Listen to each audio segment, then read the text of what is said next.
Senator from Alabama.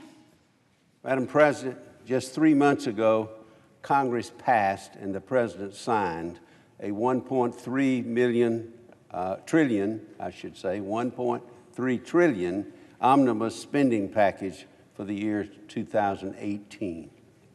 No one had time to read it, much less an opportunity to amend it here on the floor. The President vowed that never again would he sign such a measure. Collectively, we lamented the absence of process and excess of partisanship that led to that point once again. The collapse of regular order had become the new normal despite our usual resolutions to revive it.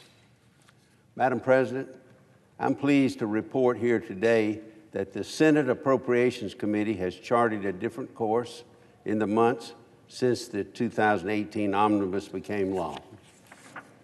In April of this year, I began working with Vice Chairman Leahy and our colleagues on the Appropriations Committee to put into motion an aggressive schedule to mark up all 12 appropriation bills before the July the 4th recess here.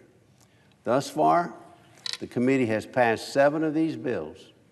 This week, the committee will mark up 3 additional bills, and the final week of June, we will consider the remaining 2. At the moment, we're right on schedule. Madam President, what has been truly remarkable, however, is not the speed of the 2019 appropriations process, but the bipartisanship that has given it new life. All 7 of the bills passed by the committee thus far have garnered overwhelming bipartisan support. Most of them, in fact, have been approved unanimously. This is no small accomplishment in today's partisan political environment. On this point, Madam President, I want to pause and recognize the significant contributions of Vice Chairman Leahy to this effort. Senator Leahy and I have known each other for many decades now. In fact, our combined years on the Appropriation Committee exceed the age of many of our colleagues there. On this basis, we came together at the outset of the process and determined that only by uniting would appropriations bill make it to the Senate floor and beyond. He and I made a deal, the essence of which Politico succinctly summarized in the headline of a recent article titled, "Poison Pills Banished from Senate Spending Bills." That's what we hope. As part of this deal, Vice Chairman Leahy and I agreed to reject not only partisan riders, our own too, but also new authorizations in the 2019 appropriation bills. We resolved that senators on both sides looking to authorize new law and appropriation bills would be referred to the appropriate authorizing committees. And as the appropriations process has unfolded, I've honored this deal. Vice Chairman Leahy has honored this deal. Our subcommittee chairman and ranking members have honored this deal. And the results, Madam President, speak for themselves. Last week, for example, the Interior, Environment, and Related Agencies Appropriation Bill passed unanimously out of the committee. Madam President, you would have to go back nearly 10 years to find the last time the Interior bill garnered such strong bipartisan support. I recognize that today we're still early in the game here and that many contentious issues lie ahead. But I believe that we've established a framework for success in returning to regular order. It is now time to translate this success to the Senate floor. Through their discipline in adhering to this framework, members of the Appropriations Committee, including the presiding officer, have demonstrated that their perennial calls for a return to regular order were not hollow. Today, we will begin to discover whether the full Senate is equally sincere in its resolve. The package before the Senate combines 3 fiscal year 2019 measures recently approved by the Appropriations Committee: the Energy and Water Development Appropriations Bill, the Military Construction, Veterans Affairs, and Related Agencies Appropriations Bill, and the Legislative Branch Appropriations Bill.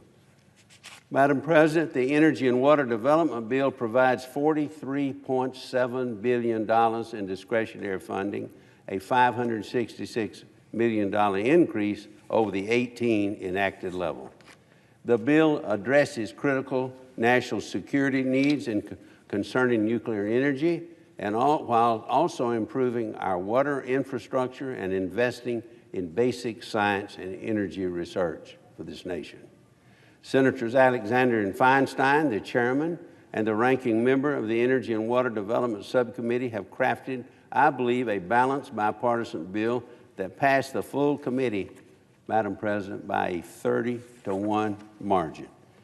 The Military Construction, Veteran Affairs, and Related Agency Bill, the second bill, provides $97.1 billion in discretionary funding, which is $5.1 billion above the 2018 enacted level.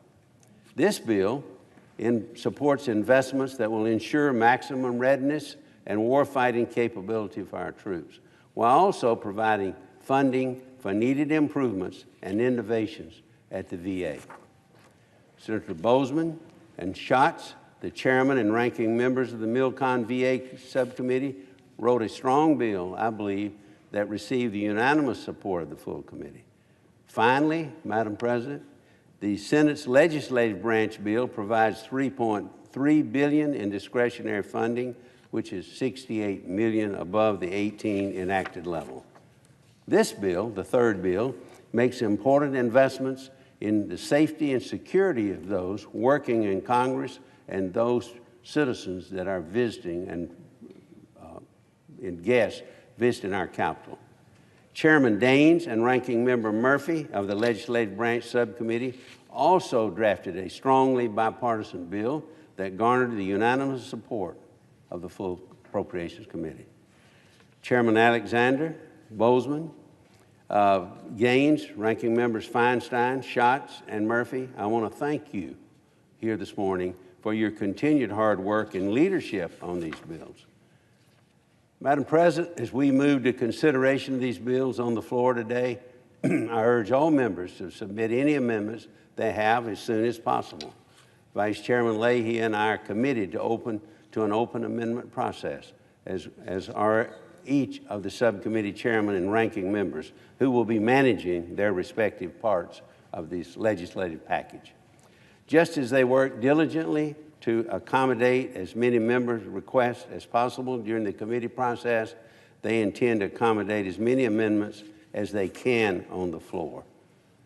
Madam President, to recap for the benefit of members, we're not interested in poison pill riders.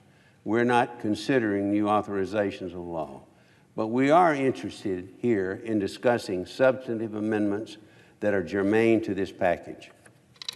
This is the path, I believe, that leads back to regular order. Madam President, it is my hope today that we will not be led astray down the path of delay and partisanship that results in yet another omnibus. That is no way to fund the government. Let's debate and dispose and do our job on behalf of the American people. Let's demonstrate to the American people that our collective call for a return to regular order was not just for show. And let's complete our work on this package in a timely manner so we can move on to the considerable work that lies ahead. I want to take a moment and thank all senators at this moment for their input and the cooperation in this process thus far. Madam President, I yield the floor.